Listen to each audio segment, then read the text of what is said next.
நியாமஹு அல்லாஹ் நியாமத்தையும் கொடுப்பான், அதுவும் சோதனை தான். அப்ப இவ்வளவு கொடுத்த பிறகு நான் சொல்லுவான் கூட ரப்பி அக்ரம், அல்லாஹ் என்ன கண்ணியப்படுத்திட்டான் சொல்லுவான்.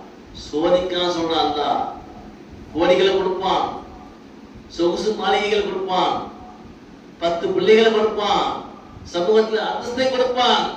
மனிதர் வைத்துக் கொண்டான், அல்லாஹ் நம்மை சங்கைப்படுத்தி விட்டான் என்பதாக அல்லாஹ் சொன்னான் நாம் சோதிப்போம் சொன்னான். இது செய்யறப்பான். அதுபோல அம்மா இதா மபுத்தலாஹு ஃபகதர அலைஹி ரிஸ்கஹு, அல்லாஹ் தஆலா உலகத்துல ஒரு மனிதன் சோதிக்கிறான். எப்படி தெரியுமா? ரிஸ்குடைய வாழ்வாதாரம் பொருளாதாரத்தை பின்தங்கி இல்லை, அதுக்கு ரிஸ்க் அல்லாஹ் தஆலா போதுங்கிற மனப்பான்மையோட இருக்கு. பெரிய கோடீஸ்வரனாக இல்லை, பிள்ளைகளை கொடுத்துருப்பான், பிள்ளைகள் இல்லாம சோதிக்கிறான். இப்படி எல்லாம் சோதிக்கின்ற பொழுது அவன் சொன்னான் ரப்பி அஹானன், அல்லாஹ் என்னை இழிவுபடுத்திட்டானப்பா. அந்த ஹாஜியார் மாதிரி நீ இல்லையே, இந்த ஹாஜியார் மாதிரி இல்லையே, அவர் பல கோடி வச்சிருக்காரு, பல கோடி பங்களா வச்சிருக்காரு, சொத்து வச்சிருக்காரு, அங்க 10,000 ஏக்கர் எங்கேயும் போட்டுருக்காரப்பா, நான் அப்படி இல்லையப்பா, என்னை யாப்பா அப்படி சோதிக்கிற சொல்லிட்டு அவன் சொல்லுவானா குழப்பி ரப்பிய ஆனன். அல்ல நிச்சயமா என்ன இழிவுபடுத்தி சொன்னானா? அதான் சொன்னான் உமார் அல்ல, இரண்டுமே சோதனை தான்.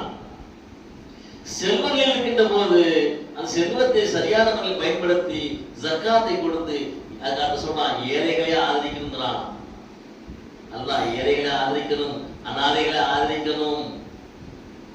பிஸ்கின்களுக்கு ஏழைகளுக்கு உணவு கொடுப்பதிலோ, அவர்களுக்கு கொடுத்த ஆடைகள் கொடுப்பதிலோ, அவர்களுக்கு இருக்கின்ற வீரர்களை பூர்த்தி செய்வதிலோ நீங்கள் ஒருவருக்கு ஒருவர் நீங்கள் முந்திக் கொள்ள வேண்டும்.